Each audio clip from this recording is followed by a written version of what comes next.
I want you to close your eyes for a second. Imagine a man who has everything. And I don't mean the American dream version of everything. A nice house in the suburbs, a fast car, a healthy 401k. That's small time. That's playing small. I'm talking about a man who owns planets. Plural. A man who, for all intents and purposes, owns governments. A man who has accumulated so much wealth that the concept of money has actually ceased to function for him as a currency.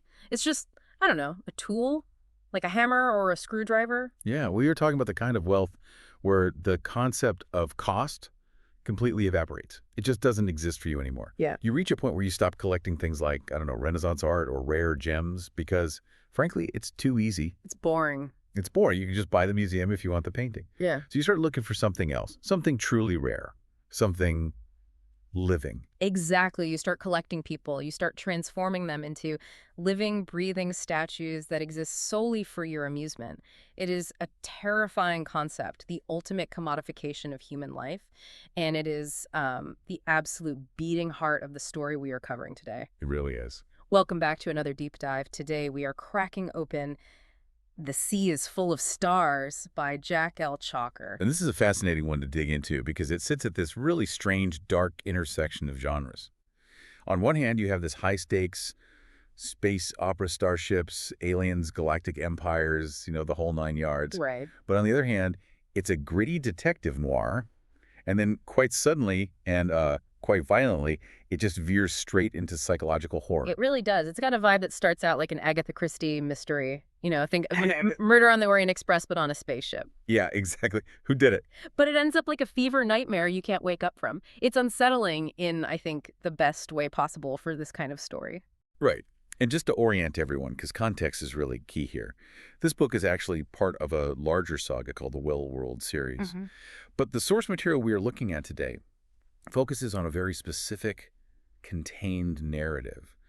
We aren't dealing with the whole universe right now. We're zooming in. We are zooming way in on the voyage of a single ship called the City of Modar, the passengers trapped on board, and these two titanic forces of evil colliding. So all these innocent people just stuck in the middle. So our mission today is to unpack this journey step by step. We're going to look at the cast of characters who are wildly diverse and, frankly, pretty bizarre.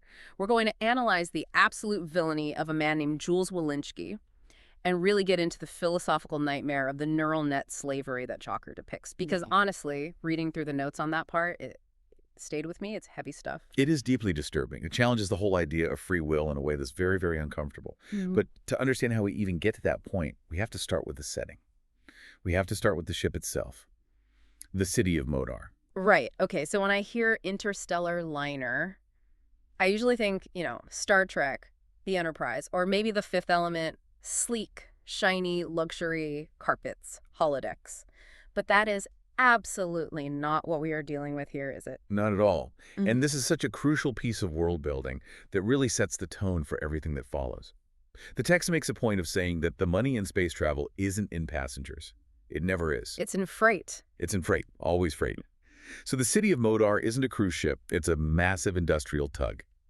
I want you to think of a locomotive engine in space, just this giant fusion drive with the bridge kind of tacked onto the front, pulling a massive, massive load. Okay, so it's functional, it's probably ugly, it's purely industrial. Extremely. And it's hauling what they call a train of modules. These are massive octagon-shaped containers that are all linked together behind the engine. Some of them are full of grain, some are full of machine parts.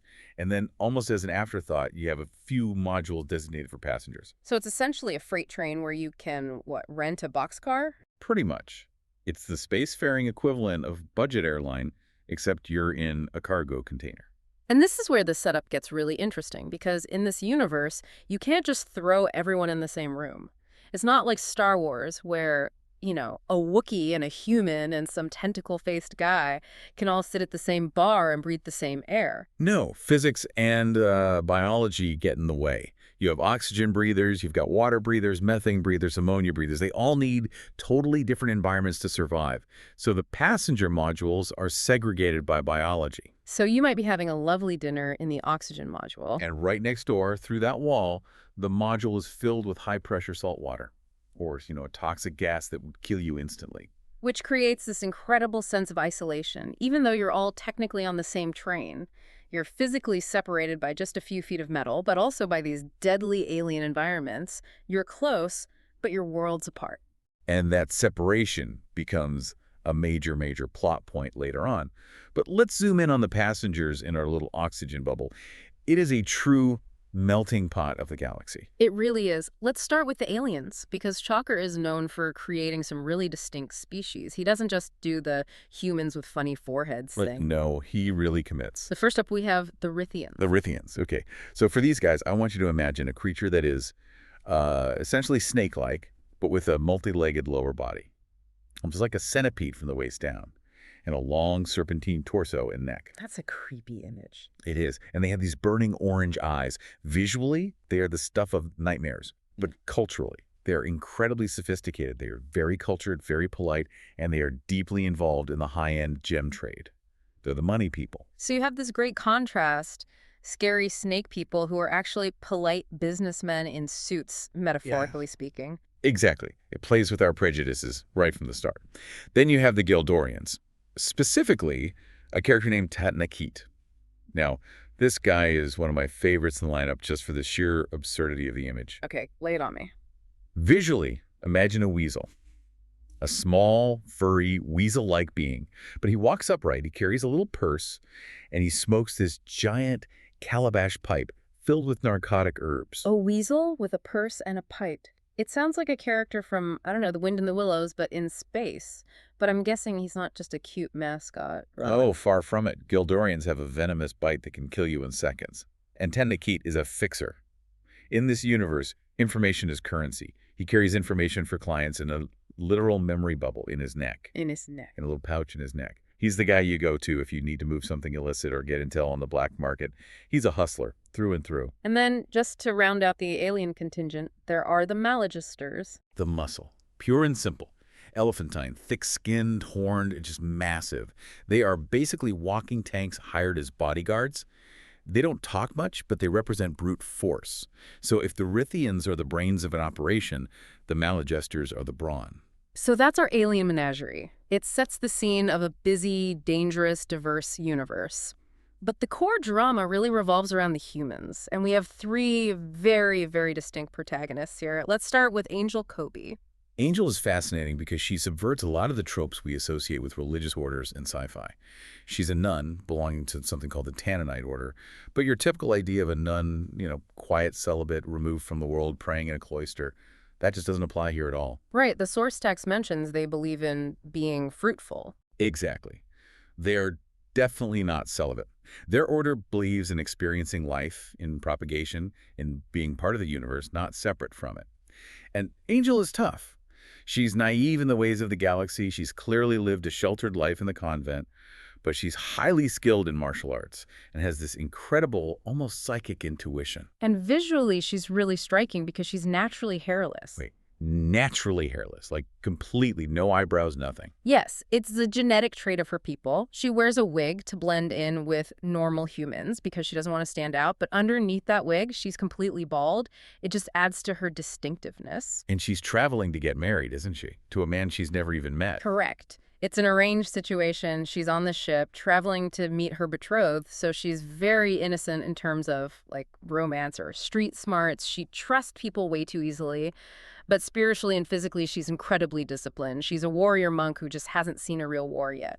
Then we have her total opposite, Ming Don Palavri. Oh, yeah. Ming is the cynic. She's sharp, she's observant, and she is fundamentally distrustful of everyone and everything. She introduces herself as a businesswoman, but you, the listener, learn pretty quickly she's actually an undercover operative. She's a cop. She's a cop, essentially. She's on board trying to figure out what some of these shady characters, like the Rithians or our friend Tatnakit, are up to. So you have the saint and the cynic. It's a classic buddy cop dynamic just waiting to happen. Absolutely. And then you have the ghost, Jeremiah Wong Kincaid. The Ahab of our story. And frankly, the most terrifying figure on the ship at first, even more so than the actual villains. He just radiates this cold, dangerous energy. The source text describes him as looking like the Walking Dead. That's a pretty strong image. What happened to him? What made him like that? He is a haunted man.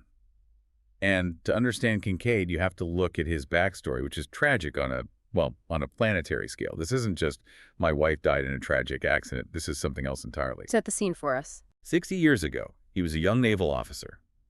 He came to a star system called Magan Triune to meet his family, his wife, his kids. He was expecting a happy reunion. And instead of a reunion, he found an absolute nightmare. He found a parasite infection. A conqueror named Josich the Emperor Hadun. And you really need to remember that name, Hadun, because he's the specter haunting this whole book, had unleashed a biological weapon. It was a parasite that enslaved the hosts, turning them into these mindless, puppet-like drones. There was no cure. The infection was spreading instantly. And Kincaid, as the commanding officer on the scene, had to make a choice that I can't even begin to fathom. He did. The ultimate, horrifying utilitarian calculus. To stop the infection from spreading to the rest of the galaxy, to save trillions of lives, he had to enforce a total quarantine, which in this case meant igniting the atmosphere of the planet. He burned the planet. He burned it all. 6 billion people died, including his wife and his children. He was the one who gave the order that killed his own family to save the universe. My God. The weight of that. It's just unimaginable. That would break a person completely. And so he's been hunting this guy, Hadun, ever since. For 60 years, he is driven by pure, distilled vengeance. He doesn't care about his life. He doesn't care about politics. He doesn't care about anything. He only cares about finding and killing Hadun. He is a weapon pointed at a single target. He's practically a force of nature at this point.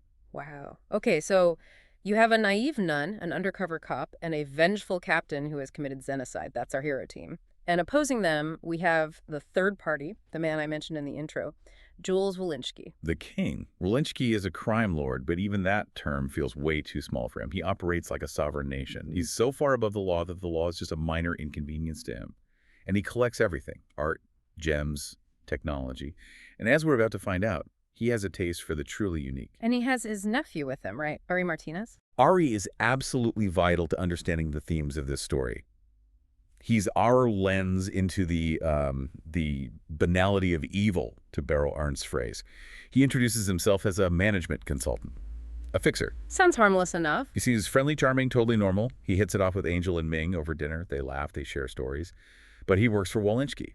He facilitates these horrors not because he's a sadist or some kind of monster, but because it's the family business. It's just a job.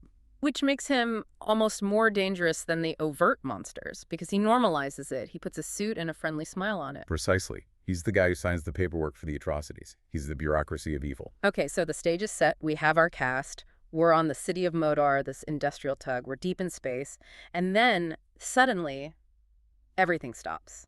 This is the incident on the bridge, the catalyst. Yeah. The ship drops out of warp, or null space as they call it, completely unexpectedly. The engine's cut. The constant hum of the ship just dies. Yeah. And Kincaid, with his 60 years of naval background, instantly knows this is wrong. Commercial liners don't just stop. It's not like getting a flat tire. He goes to investigate, and he takes Angel and one of the Rithians with him, and what they find is just bizarre. It's so weird. They go to the bridge airlock. Now, remember, the bridge is supposed to be a standard oxygen environment for the human crew, but all the sensors are red. It says the bridge is pressurized. Heavily. Pressurized with what? They don't know. When they manage to force the door open, they get washed away by a literal flood of salt water. Salt water. On a spaceship bridge. That is such a visceral, wrong image. It just feels fundamentally incorrect. It is, and it's a very, very specific clue. It tells Kincaid immediately that the saboteur wasn't a human. It suggests that whoever did this, whoever sabotaged the bridge, breathes water. It points directly to minions of Hadun, those water breathers we mentioned, who are in the other passenger modules. And the captain, what happened to him? He's dead, imploded, essentially, by the sudden massive pressure change. It's a brutal, efficient assassination. So Kincaid takes command. He's the only one qualified. And this is where we see just how incredibly competent and how ruthless he is. He realizes the sabotage wasn't just to kill the captain, they drained the fuel tanks. Right. The ship is stranded, it's a sitting duck. Or it would be if Kincaid wasn't crazy enough to improvise a solution on the fly. He looks at the cargo manifest, he sees they are hauling massive amounts of grain, and he makes a decision. He decides to convert the engines to burn the cargo. He's burning the client's grain to keep the engines running. That is an absolutely desperate move. It's messy, it's inefficient, it's basically like shoveling coal into a nuclear reactor. But it works. He keeps them moving. He essentially turns this high-tech spaceship into a primitive steam engine. He refuses to just sit there and wait for the trap to spring. And he realizes something else, too.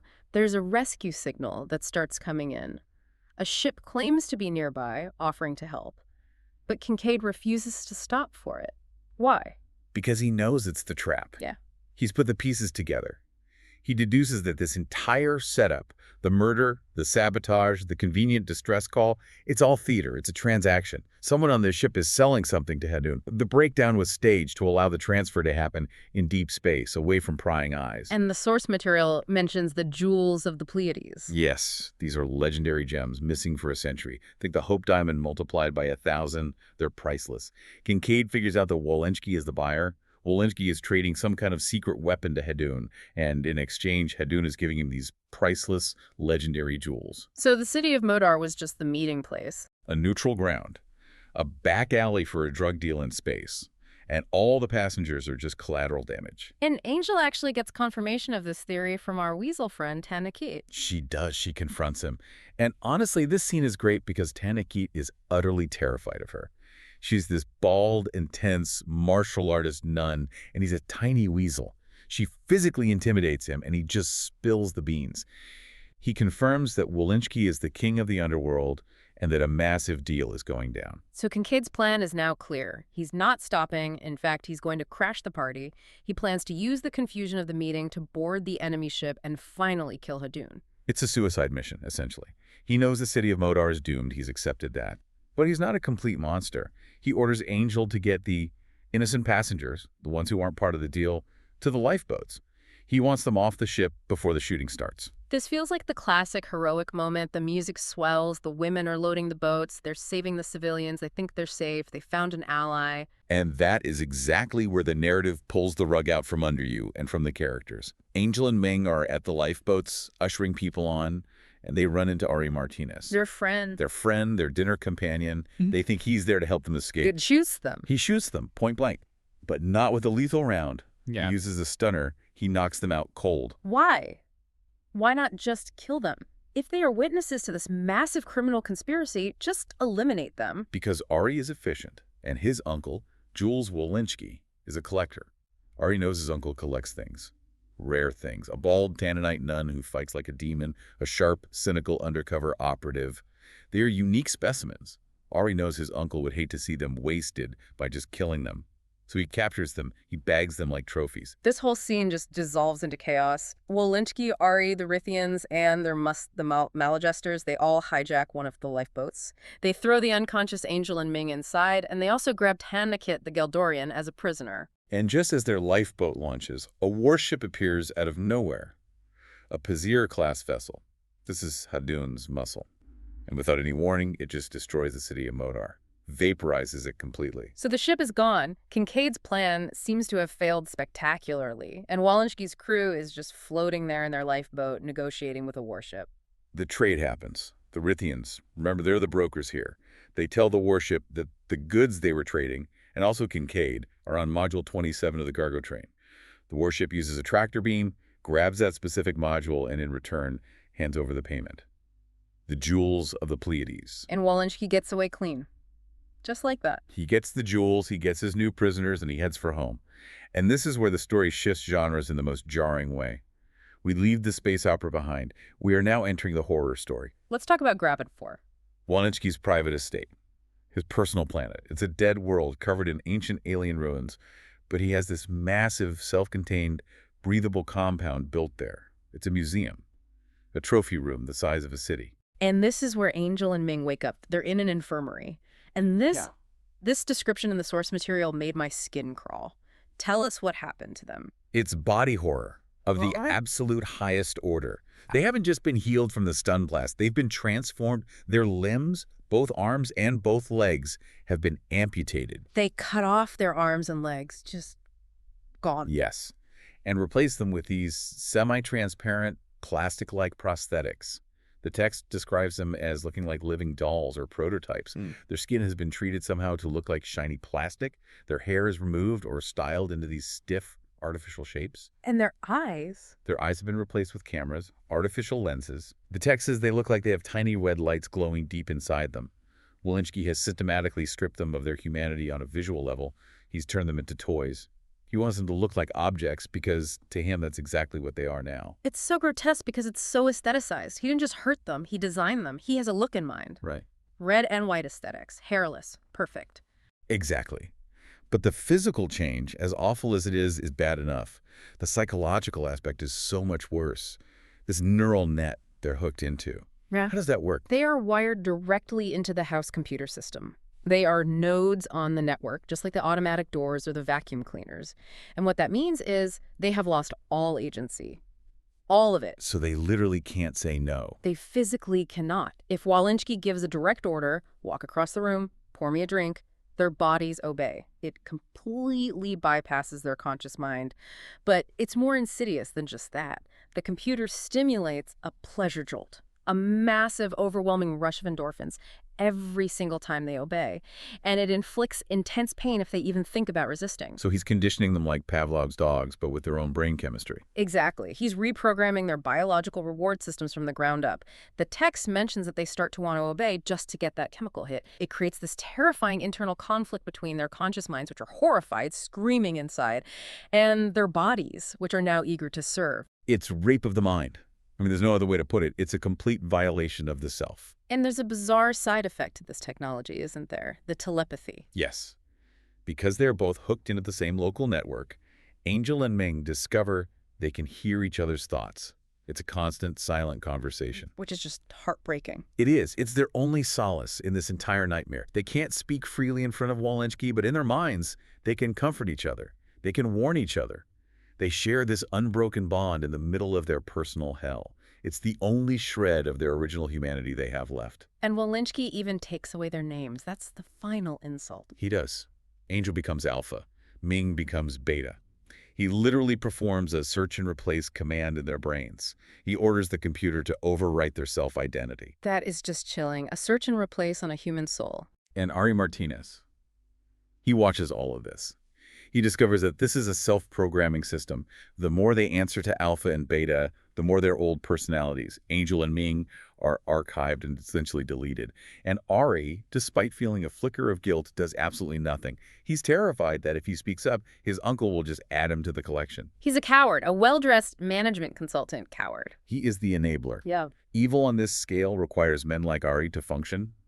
He tells himself he has no choice, but he does. He just chooses his own comfort and his own safety over their humanity every single time. So Walensky has his priceless jewels. He has his new living balls. But there's still the matter of the trade. What exactly did he sell to Hadun to get those gems? This is the big twist. Ari interrogates Ming, or Beta, as she's now called, to find out what she knew from her police work. And it turns out the secret weapon was a prototype interface for the Ancient Ones. The Ancient Ones? Who are they? In this universe, there's a precursor civilization that vanished billions of years ago. They left behind these incredible ruins and technology that no one understands. Walensky, in the ruins on his own planet, found a device that supposedly lets you communicate with their old computer systems. Supposedly. That feels like the key word there. Right. Nobody knows if it actually works. Walensky might have sold Hadun a complete and utter dud. He traded a maybe for the most precious and legendary gems in the entire universe. That is incredibly bold, arrogant. It's Walensky's defining characteristic. He thinks he's smarter than everyone, even a genocidal warlord like Hadun. He thinks he can cheat the devil and just walk away with the prize. What about Tan Nakit, the little weasel guy? Did he end up as a statue too? No, he got a different kind of violation. They thawed him out from cryostasis, but they scrubbed his memory. They completely erased the kidnapping, the betrayal, everything. As far as he knows, he's just on the team now working for Walensky. He's completely oblivious to what happened to the women. He's just asking where he can find his pipe. Ignorance is bliss, I guess, at least in his case. In his case, absolutely. Yeah. He's living a comfortable lie, completely unaware that he's surrounded by monsters. So we're nearing the end of our dive here. We have Walensky, triumphant on his museum planet. Angel and Ming are trapped in this plastic psychological nightmare, but what about Kincaid? What happened to him? The loose end. The ghost. Remember, the Rithians told Hadun's warship that Kincaid was hiding on Module 27. The warship took that module. So, is he dead? Did they capture him? Is he a prisoner? The heavy implication is that Kincaid is exactly where he wants to be.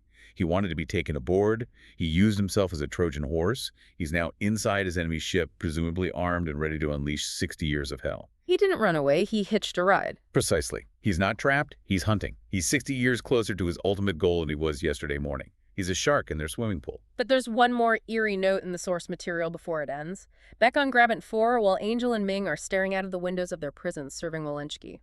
He feels something. They do. Because they're plugged into the planet's systems through the neural net, they sense a second intelligence. Something massive, something ancient. Not Walensky's network. Something else. Out in the ruins. Yes. The text strongly suggests that the Ancient One's computer system on a planet isn't dead. It's waking up. Or maybe it's been watching this whole time. So Walensky thinks he's the master of his domain, but there might be a literal ghost in the machine, a god in his own backyard, that is slowly waking up. Exactly. It leaves us with this incredible sense of ambiguity and dread. The story ends with Walensky thinking he's won, but we, the listeners, know there are two massive ticking time bombs. You've got Kincaid on the warship, and you have this ancient presence on the planet. Yeah, it's a powder keg, just waiting for a match. And the women Alpha and Beta are standing right in the blast radius. Okay, let's unpack the themes here as we wrap up, because this isn't just a story about laser battles and space aliens. It's a very dark character study.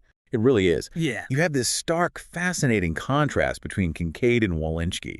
Kincaid is driven entirely by the past, by vengeance, by grief, by this one single event. He's willing to burn everything down to fix a mistake from 60 years ago. And Walensky. He's driven entirely by the present, by greed, by the immediate desire to possess. He doesn't want to destroy the world. He wants to own it. He wants to put it in a glass case in his museum. One is entropy, the other is stasis. And in the middle, you have Angel and Ming. The victims of these two titanic, monstrous egos. The horror element here really stands out. The scary part isn't the aliens with their venomous bites. It's the reduction of human beings to things, to objects. It's the loss of self. That's the core terror. Yes. When Angel becomes Alpha, she loses her name, her history, her faith, her agency. She becomes an object. That is a terrifying commentary on slavery and control. Walensky doesn't just want their labor. He wants their will.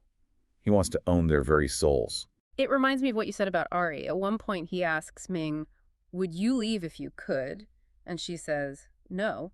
Not because she doesn't want to leave, but because she can't want to anymore. The desire itself has been programmed out of her. That is the ultimate violation, to make the slave love the chains. It's a dark place to leave these characters, and it really sticks with you. Well, on that cheerful note, seriously though, this deep dive has been a ride. It's a story about the monsters we fight and the monsters we become in the process. And the monsters who just stand by and watch it happen, like Ari. Maybe they're the most common kind of all. Exactly. If this piqued your interest, and how could it not, definitely check out The Sea is Full of Stars. There's so much more detail in the text, so much more nuance that we couldn't even begin to touch on. And finding out what happens to Alpha and Beta? Well, that's a journey in and of itself. Indeed. Until next time, keep your eyes on the stars and maybe check the passenger manifest before you board your next flight. And definitely watch out for the neural nets. Catch you on the next deep dive.